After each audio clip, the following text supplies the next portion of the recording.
یعنی کہ اس آیت میں ہمیں فرعونیت کی سیاست کے 6 ایسے پوائنٹ ملے ہیں جو کہ اللہ تعالیٰ نے بتا دیا ہے کہ ان 6 نقطۂ نظر کے اوپر، ان 6 پوائنٹس کے اوپر جو بھی سیاست ہوگی، جو بھی حکومت بنے گی، وہ اللہ تعالیٰ کے ہاں فرعونیت کی حکومت ہے، فرعونیت کی سیاست ہے۔ پھر چاہے وہ کسی اسلامی معاشرے میں موجود ہو یا غیر اسلامی معاشرے میں موجود ہو، اللہ تعالیٰ کا قرآن اس کو واضح طور پہ فرما رہا ہے کہ یہ فرعونیت کی سیاست ہے۔ سب سے پہلے ہم نے ایک چیز دیکھی، اس میں اللہ تعالیٰ نے واضح کی کہ فرعون جو ہے وہ متکبر تھا، غرور پسند تھا۔ تو سب سے پہلا جو پوائنٹ سیاست کا اللہ تعالیٰ نے بتایا ہے فرعون کی، وہ یہ ہے کہ فرعون جو تھا وہ سیاست اس لیے کرتا تھا کہ وہ سب کچھ اپنے خاندان کے لیے کرے، اپنے لوگوں کے لیے کرے، وہ عام عوام کا نہیں تھا سوچتا۔ دوسرا پوائنٹ جو ہمیں اس کے اندر ملتا ہے، جو اللہ تعالیٰ نے واضح کیا ہے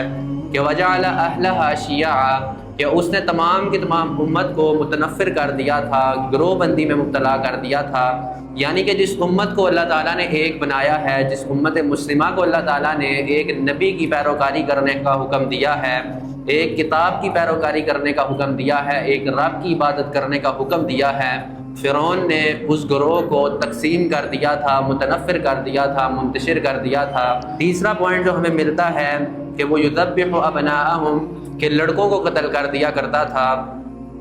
اس کے پیچھے جو ہمیں ایک مقصد ملتا ہے کہ وہ کس مقصد کے تحت لڑکوں کو قتل کرتا تھا، وہ اس لیے قتل کرتا تھا کہ کہیں یہ میرے خلاف بغاوت نہ کر دیں، میرے خلاف کلمہ حق نہ بلند کریں۔ یعنی کہ اللہ تعالیٰ نے ہر اس نظام کو ناپسند کیا ہے جو نظام فرعونیت کی بنیاد پہ ہو،